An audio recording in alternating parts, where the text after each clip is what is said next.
Fala pessoal, tudo bem? Bom, hoje nós vamos dar continuidade ao nosso conteúdo. Nós vamos falar um pouquinho com os alunos do sétimo ano B, apostila 3, capítulo 30, equações do primeiro grau com uma incógnita, páginas 428 a 437. Bom, no módulo anterior, você começou a ter contato com a linguagem algébrica.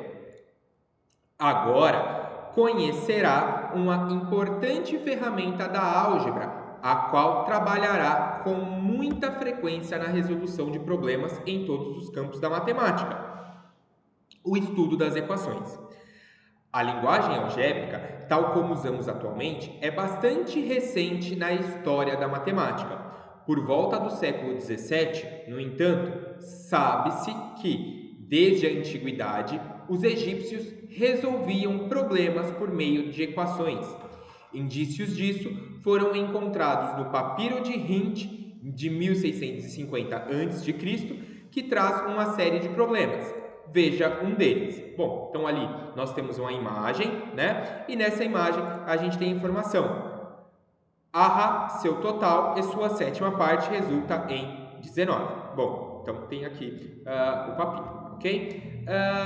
A expressão arra significa quantidade. Assim, poderíamos traduzir essa frase por uma quantidade somada com um sétimo dela resulta em 19.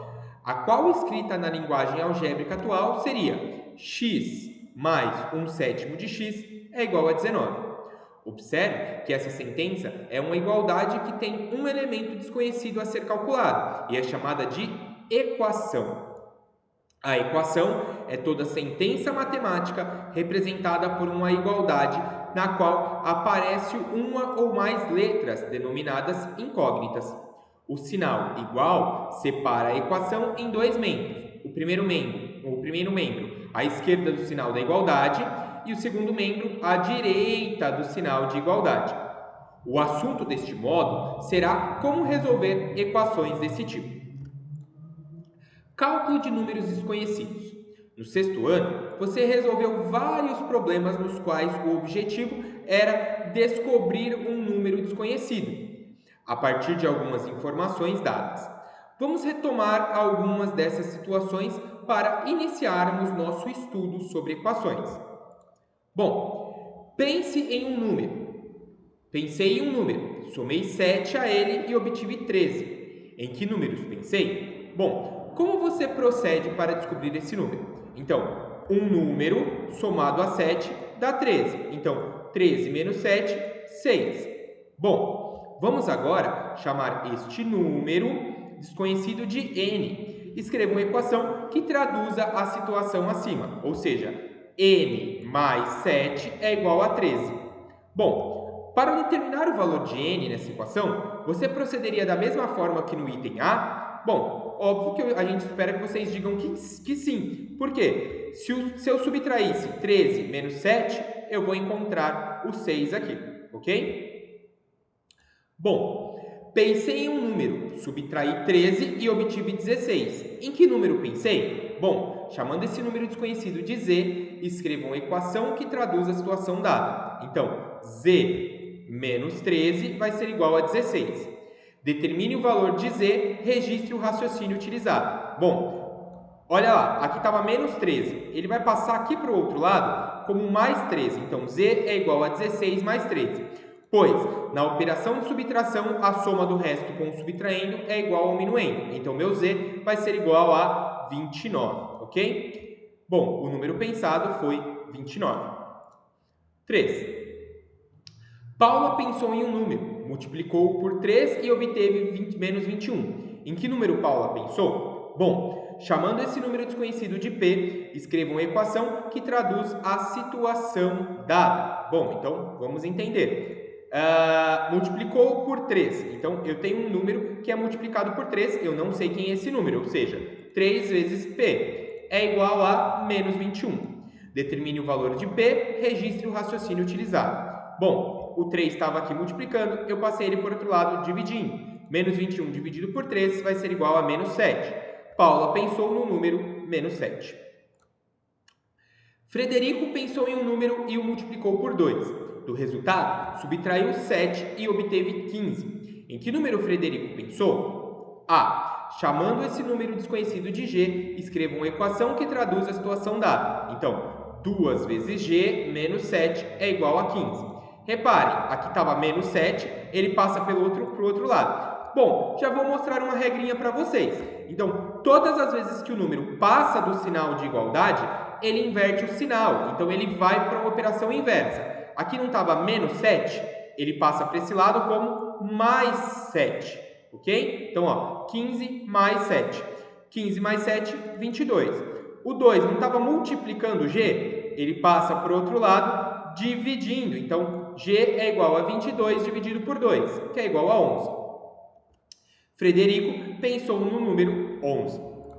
Bom, 15 vezes 35 mais x é igual a 15. Equações como as anteriores, em que a incógnita aparece sem expoente, ou seja, o expoente é 1, são chamadas de equações do primeiro grau com uma incógnita. Há outros tipos de equação, mas por enquanto, nosso estudo se limitará às do primeiro grau. Bom, propriedades da igualdade.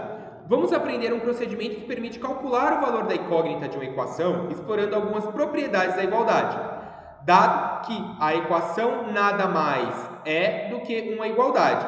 Por isso, usaremos o modelo da balança de 2 pratos.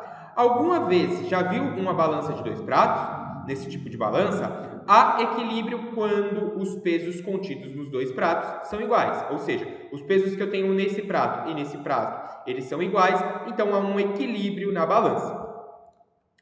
1. A figura abaixo representa uma balança equilibrada. A massa total dos cubos de madeira, que são todos do mesmo tamanho e têm mesma massa, equivale à massa total das esferas de aço, que têm todas o mesmo tamanho e a mesma massa. Então aqui eu tenho 1, 2, 3, 4 bolinhas de aço, e aqui eu tenho 1, 2, 3, 4, 5, 6, 7, 8, 9, 10, 11, 12 cubinhos, ok? Legal! Agora vamos fazer algumas modificações na quantidade de objetos de cada prato da balança. Então, ó, repare, aqui eu tenho, vamos olhar de novo, eu tenho 4 e aqui eu tenho 3, 7, 8, 9, 10, 11, 12. 4 e 12, ok? Ou seja, se eu dividisse 12 com 4, eu obtenho 3. Isso quer dizer que cada uma dessa aqui, ó, representa 3, ó. Essa aqui representa esses 3, essa daqui representa esses 3,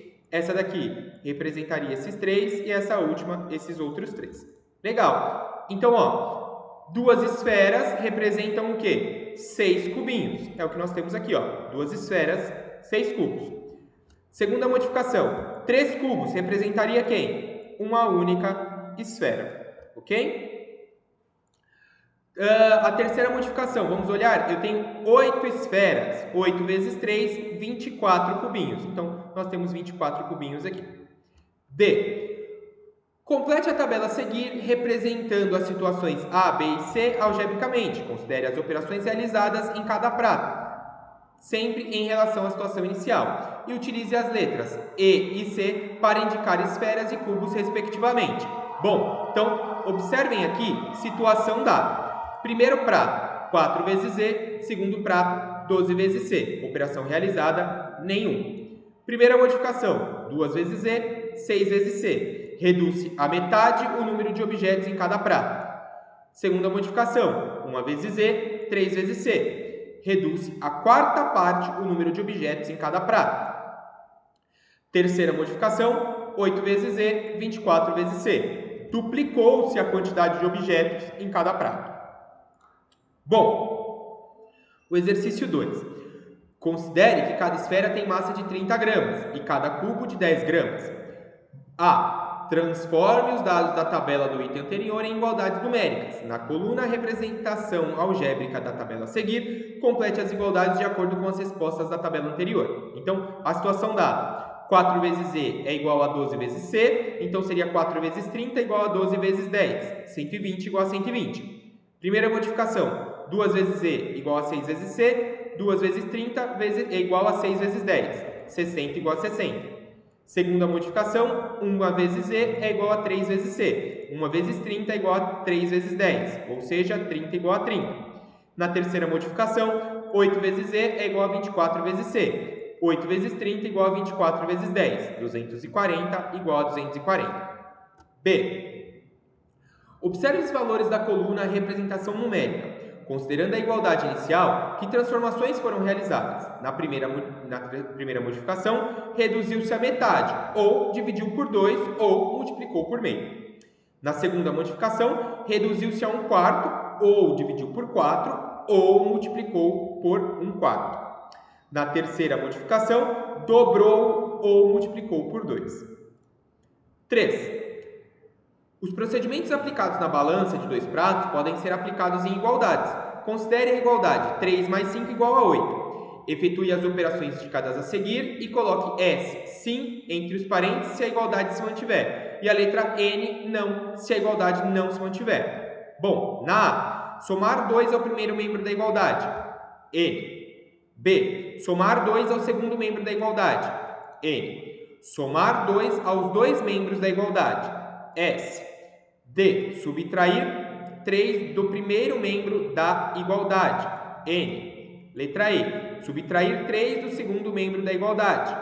N. Letra F. Subtrair 3 dos dois membros da igualdade. S. Letra G. Multiplicar o primeiro membro da igualdade por 2. N. H. Multiplicar o segundo membro da igualdade por 2. N. I. Multiplicar ambos os membros da igualdade por 2. S. Na letra J, dividir o primeiro membro da igualdade por 2. N. Na letra K, dividir o segundo membro da igualdade por 2. N. E na letra L, dividir ambos os membros da igualdade por 2. S. Ou seja, o que a gente consegue perceber aqui? Todas as vezes que eu mexo tanto no primeiro membro quanto no segundo membro com o mesmo valor, essa igualdade se mantém. Agora, quando eu mexo em apenas um membro e não mexo no outro, claro, as igualdades não vão se manter. Então, acaba dando valores diferentes, ok? 4. Com base em suas respostas para o exercício anterior, levante uma conjectura para a seguinte pergunta. Quais procedimentos não alteram a igualdade? Teste sua conjectura para outras igualdades e escreva suas conclusões. Bom, uma igualdade não se altera quando efetuamos uma mesma operação em ambos os membros da equação. A aplicação da propriedade da igualdade na resolução de equações do primeiro grau com incógnita. Vamos resolver 3 equações do primeiro grau com incógnita aplicando as propriedades da igualdade. Resolver uma equação é determinar o valor da incógnita. Para isso, deveremos isolá-la em um dos membros da equação, utilizando as operações inversas, tal como você fez no item 4 do tópico Cálculo de números desconhecidos. Bom, então nós temos aqui, Q menos 4 é igual a 7. Então, eu coloquei aqui, mais 4 e mais 4, né? Somamos 4 aos dois membros da igualdade para isolar a incógnita no primeiro membro. Então, menos 4 com mais 4 eu cancelo, e aí aqui fica Q igual a 11. Realizamos as operações possíveis, logo Q igual a 11. Bom, exemplo 2. 2x mais 3 igual a 5. Então, nós temos a equação dada. Reparem, eu subtraí 3 e 3 aqui vai cancelar, ficou 2x igual a 2. Está multiplicando, eu vou passar dividindo. Então, dividir por 2, x igual a 1, ok? Bom, o exemplo 3. Nós tínhamos aqui, mais 6. Eu coloquei menos 6, ok? E menos 6 aqui. Então, cancelei esse e aqui ficou 4. Está dividindo por 5. Multipliquei por 5, multipliquei por 5. Cancelou esses dois, aqui deu 20. Está multiplicando por 3, eu vou dividir por 3, dividir por 3. Então, aqui ficou m igual a 20 terços. Perfeito? Bom, nesse último exemplo, faria diferença se primeiro multiplicássemos todos os termos dos dois membros por 5, denominador do primeiro termo? Verifique anotando as modificações. No terceiro exemplo, a equação 3m sobre 5 mais 6 igual a 10 é questionado se a ordem das operações em ambos os membros da igualdade faria diferença no resultado final. Espero que vocês concluam que não. Vamos entender. Então, multiplicando por 5 aqui, ok? Nós podemos multiplicar os dois lados. Então, ficou aqui, 15m sobre 5 igual a 30. Mais 30 igual a 50. Tenho 5 aqui, né? A gente pode tentar fazer o seguinte, dividir 15 por 5 deu 3m igual a 30. Subtrair 30 dos dois lados, ficou aqui então 3m igual a 20. O 3m está multiplicando, passou aqui, ó, tem dividindo, 3 com 3 e o 3 aqui embaixo, sobrou m igual a 20 terços, ok? Bom, pessoal, para casa, vou pedir para que vocês resolvam os exercícios da apostila, das páginas 428 a 437. Em caso de dúvidas, encaminhe um e-mail para duvidas7ano@conquistaanglo.com.br. Muito obrigado pela atenção, até a próxima aula. Tchau, tchau!